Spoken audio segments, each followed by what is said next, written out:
Hello বন্ধুরা, সবাই কেমন আছেন? এই জায়গাটা কি আপনারা সবাই চিনতে পারছেন?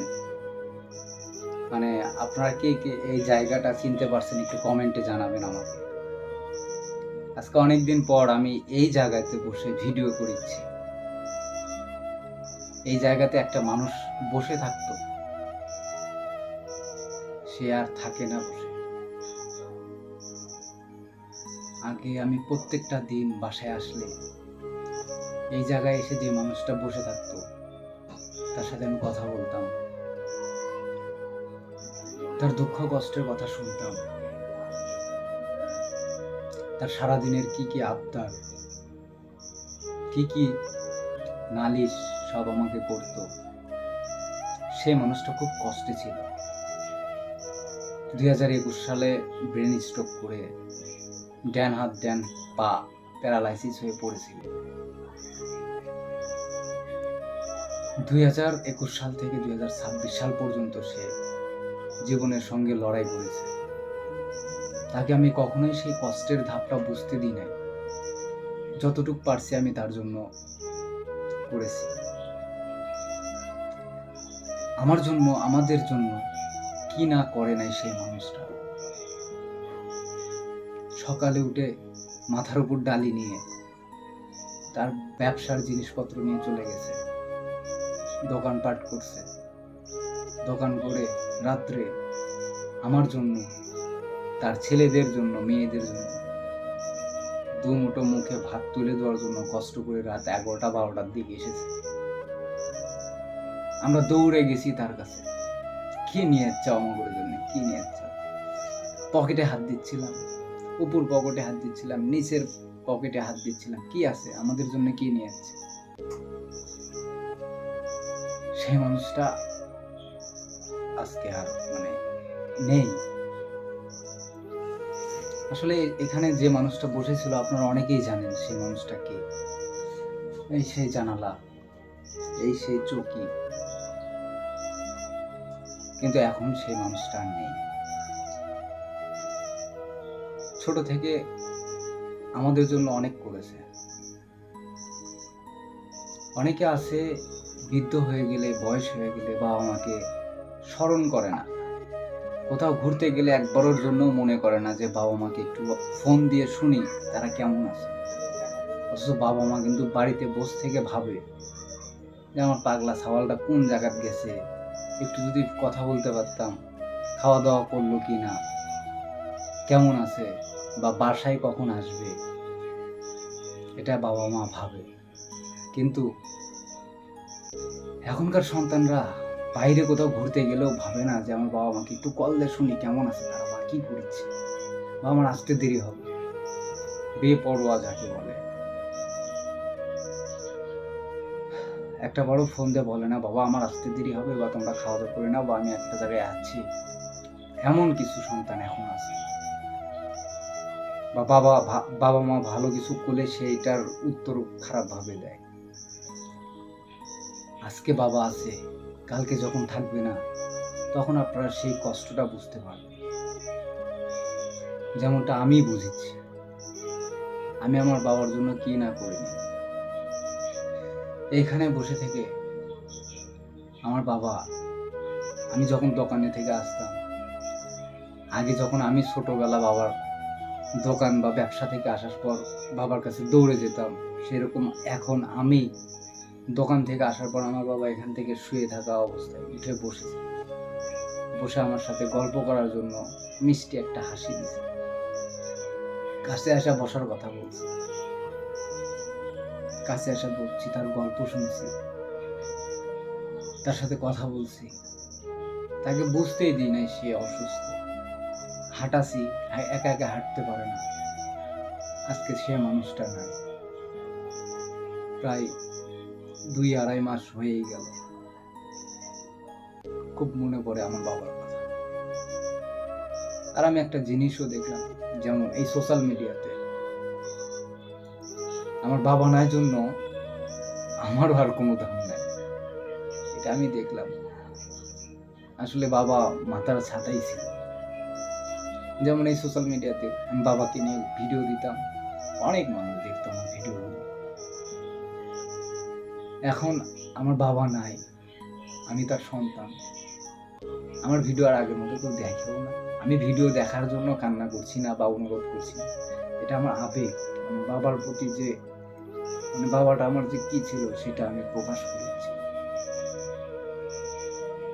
আগের মতো আর আমার ভিডিও দেখে না মানুষ। আর আমার বাবা থাকা অবস্থায় বাবাকে সবাই ভালোবাসে, বাবার ভিডিওগুলো দেখছে, সাপোর্ট করছে। সেটাই ভাবতেছি যে কত না ভালোবাসা পাইতাম আমি আমার বাবা থাকা অবস্থায়। তার সেবা যত্ন করতাম, সেটা ভিডিও ক্যামেরা ধারণ করে আমি সবাইকে দেখাইতাম যে একটাই জিনিস, যে বাবা মাকে ভালোবাসলে এইভাবে ভালোবাসতে হয়। আর আমার কপালে ভগবান এতটাই কষ্ট দিছে, খাইতে শান্তি পাই না, বাসায় আসলে শান্তি পাই না, কাজ করতে শান্তি পাই না, কোনো দিক থেকে আমার মনে শান্তি নাই। মানুষ বলে বাবা মাকে সেবা যত্ন করলে, বাবা মার খেয়াল রাখলে ভগবান তাকে আশীর্বাদ করে। আমার মনে হয় আমাকে আশীর্বাদ করে নাই, কি জন্য করে নাই? দেখেন আমার বাবাকে আমি কতভাবে ভালো রাখার চেষ্টা করছি, তাকে কতভাবে আদর যত্ন দিয়ে রাখছি, কিন্তু সে মানুষটা চলে গেল। আচ্ছা, সে গেল, মনের ভিতরে একটা বিশাল একটা কষ্ট পেলাম। যাক, ভগবান নিয়ে নিছে, ভালো রাখুক বাবাকে। এখন তো একটু হলে একটু ভালো থাকা লাগে, যে যাক অন্তত মাঝে মাঝে মনে হোক বা সবসময় মনে হোক, তারপরেও শরীর সুস্থ থাক, সবাই ভালো থাক, আমার সংসারের মানুষজন ভালো থাক, আমার পরিবারের রোগ ব্যাধি অসুখ। আমার আছে এখন একটা মা আর আমার বউ। ভাই বোন যারা আছে তারা থাকে দূরে, তো ওরা দূরে থেকে মাঝে মাঝে ফোন দেয়, যোগাযোগ হয়, বোনেরা টুকটাক আসে দেখতে মায়েকে। সে আমার একটা মাকেও আমি সুস্থ রাখতে পারছি না। একটা দিন এই রোগ হয়, আর একটা দিন ওই রোগ হয়, এটা সেটা চিকিৎসা করতে করতে আমি শেষ। আমার কিন্তু কিছুই নেই। আমার সম্পদ বলতে একটাই ছিল, আমার বাবা আর আমার মা। তো আমার একটা সম্পদ চলে গেছে, এখন আর একটা সম্পদ আছে, তাকে আমি এতই ঠিক রাখার চেষ্টা করি, কোনো না কোনো ভাবে একটা থেকে আরেকটা রোগ ব্যাধি লেগেই থাকে। তো ভগবান আমাকে জানি না এত কষ্ট কেন দেয়। মানুষ বলে যে ভালো মানুষের জীবনে কষ্ট বেশি দেয়, তো আসলে সেই ভালো মানুষের যদি কষ্টই দেয়, তাহলে সেই সফলতা বা তার জীবনের সুখ শান্তি সেটা কবে দিবে? ভগবানের এই লীলা খেলা আমি বুঝতে পারছি না। আমি আমার সংসারের কাজে দেখা যায় যে সংসারের জন্য অনেক সময় দোকানে গিয়েও শান্তি পাই না, কাজ কাম করতে পারি না ঠিক মতো, টেনশন কাজ করে মাথার ভিতরে যে আমার মাটা অসুস্থ, আমার বউটা এখন ওই যে দেহ একটা সমস্যায় আছে, তারা যেন কি করছে না করছে, টেনশন কাজ করে। সব মিলিয়ে আসলে খুব কষ্টে আছি। তো আমার বাবা এখন নেই জন্য আমি বুঝতে পারি যে আসলে আমি কোন সম্পদটাকে হারাইছি। তা আপনাদের কাছে জোর হাত করে বলছি, আমার এই ভিডিওর শেয়ারের জন্য বলছি না, আপনারা নিজেরা নিজেদের বাবা মাকে খেয়াল রাখবেন, নিজেদের বাবা মার যত্ন নেবেন। আমার ভিডিওতে কোনো শিক্ষা পাবেন না ভাই, যদি না আপনি বুঝতে পারেন। যারা বুঝতে পারবে তারা শিক্ষা পাবে আমার ভিডিও থেকে। তো ভালো থাকবেন সবাই, আমি আর কোনো কথা বলবো না। আমাকে ভালোবাসার মতো কোনো মানুষ যদি থেকে থাকে, কিভাবে আমাকে সাপোর্ট করবেন সেটা আপনারা জানেন। ফলো দিবেন না, শেয়ার করবেন না, লাইক করবেন না, কমেন্ট করবেন, সেটা আপনাদের উপর ছাড়লাম।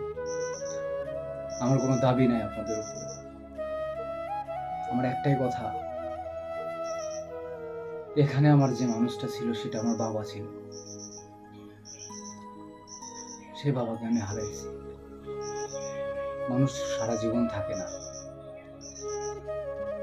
একটা দিন আমিও চলে যাব, এই পরিবারের সবাই চলে যাবে, কেউ না কেউ একজন থাকবে পরিবারের হাল ধরে রাখার জন্য।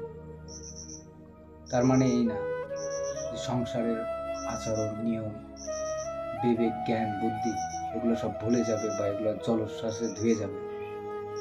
তো একটাই কথা বলি, সংসার ধর্ম বড় ধর্ম, তার উপরে আরেকটা ধর্ম আছে, বাবা মার ধর্ম বড় ধর্ম। বাবা মাকে যদি সেবা যত্ন না করেন কখনোই আপনি শান্তি পাবেন না। তো যাই হোক, আমাকে আপনারা কিভাবে ভালোবাসা দিবেন আমি জানি না। মন চাইলে ভিডিও শেয়ার করবেন, না হলে লাইক দিবেন, না হলে কমেন্ট করবেন বা ফলো দিবেন, সেটা আপনাদের উপর ছেড়ে দিলাম। ভালো থাকবেন সবাই, ধন্যবাদ সবাইকে। অবশ্যই আমার বাবার জন্য সবাই প্রার্থনা করবেন যেন আমার বাবা স্বর্গবাসী হয়, ভগবান আমার বাবাকে যেন ভালো রাখে। আর নিজেরা নিজের বাবাদের কাছে সবসময় ভালো থাকার চেষ্টা করবেন, নিজের বাবা মার খেয়াল রাখবেন। তো একটা কথা হয়তো বা 2-3 বার করে বলে ফেলাইছি। তো ভালো থাকবেন সবাই, টাটা।